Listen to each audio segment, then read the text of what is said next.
Could a 2-month blockade in the Middle East cause a larger economic collapse than the global pandemic? As of mid-March 2026, Goldman Sachs warns that a continued halt in the Strait of Hormuz could cause the economies of Qatar and Kuwait to contract by a staggering 14% this year. This is not just a regional recession, it is a systemic threat to the world's energy supply and the financial stability of the most resource-rich nations on Earth. We are going to uncover the mechanics of this unprecedented stress scenario, why the world's safest havens are suddenly bleeding capital, and how a significant policy failure in major importing nations like India is compounding the global panic.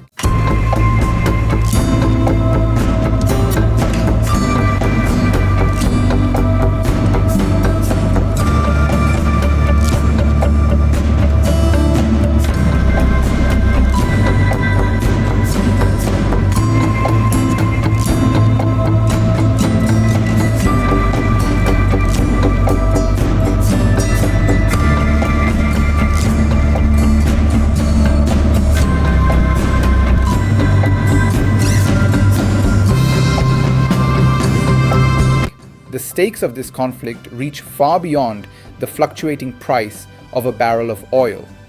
If the maritime blockade in the Persian Gulf succeeds in permanently disrupting energy flows, the fundamental trust that underpins global trade and regional diversification efforts will vanish.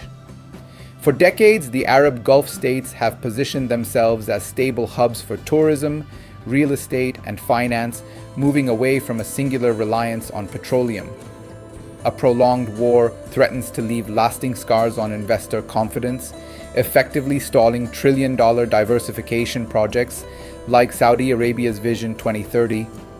Conversely, if a coalition successfully secures the waterway, it might cement a new era of maritime security, but at the cost of an open-ended military commitment that could drain Western treasuries for years to other geopolitical theaters. The historical roots of this crisis trace back to the onset of hostilities on February 28, 2026, when American and Israeli forces launched strikes against Iranian targets.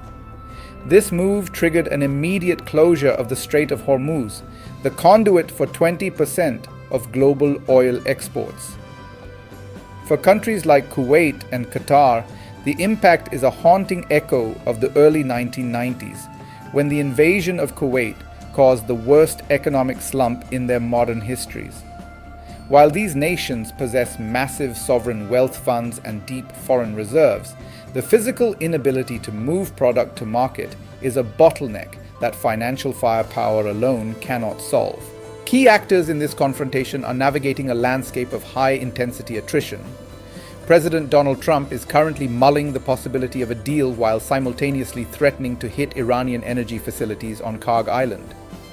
Tehran, in response, has kept up a relentless campaign of drone strikes against its neighbors, recently causing a temporary flight suspension at Dubai International Airport. Within the Gulf, a hierarchy of resilience has emerged. Saudi Arabia and the United Arab Emirates are better positioned because they can reroute some oil flows through pipelines to their western coasts, away from the Hormuz choke point. Yet, even with these workarounds, the UAE is bracing for a 5% drop in GDP, while Saudi Arabia could see a 3% decline, the most significant hit since the 2020 pandemic. Recent developments show a world scrambling for alternatives. While Brent crude has extended its rise above $104 a barrel, this price surge does little to cushion the blow when production must be forcibly curbed due to the blockade. Iraq has already signaled it will need to sell local bonds to stem the decline in oil revenue, and Qatar has been forced to slash its exports of liquefied natural gas. In the financial markets, the damage is already visible. Dubai stocks have officially slid into bear market territory, falling 20% from their February highs, making them the world's worst performing equities this month in dollar terms. The data provided by Goldman Sachs economist Farouk Sousa suggests that even a shorter 21-day closure would shrink all 6 Gulf economies by up to 5%. The Trump administration has warned that the conflict could last until late April, a timeline that would push Kuwait and Qatar toward that catastrophic 14% contraction. Saudi Arabia is currently attempting to send several million barrels a day to its west coast to maintain its fiscal targets, but the kingdom's near-term risk remains a deepening first-quarter deficit. If oil prices stay elevated and exports remain viable through the Red Sea, some economists believe the annual budget deficit could actually shrink to 1% of GDP, provided output averages 7.5 million daily barrels. Two distinct what-if scenarios now loom over the global order. In the first, the US-led coalition fails to attract international partners, leading to a unilateral American military escalation. This would likely result in the total destruction of Iranian oil infrastructure, but could also lead to retaliatory strikes that permanently disable the desalination plants and refineries across the Gulf. This would transform a temporary energy shortage into a permanent humanitarian crisis for tens of millions of people. In the second scenario, Trump successfully delays a summit with China to force Beijing's help in Hormuz. If China agrees to use its leverage over Tehran to reopen the strait, it would signal a monumental shift in the global order, where Beijing replaces Washington as the primary guarantor of Middle Eastern stability. The geopolitical consequences for the region are already manifest. While S&P Global Ratings has affirmed credit scores for Saudi Arabia and Qatar based on their massive financial buffers, the reputation of the Gulf as a safe haven is under immense pressure. The region's ability to attract the foreign investment necessary for its non-oil sectors is being tested in real time. If the war doesn't end by the late April deadline set by US officials, we are looking at a fundamental restructuring of how energy is priced and protected globally.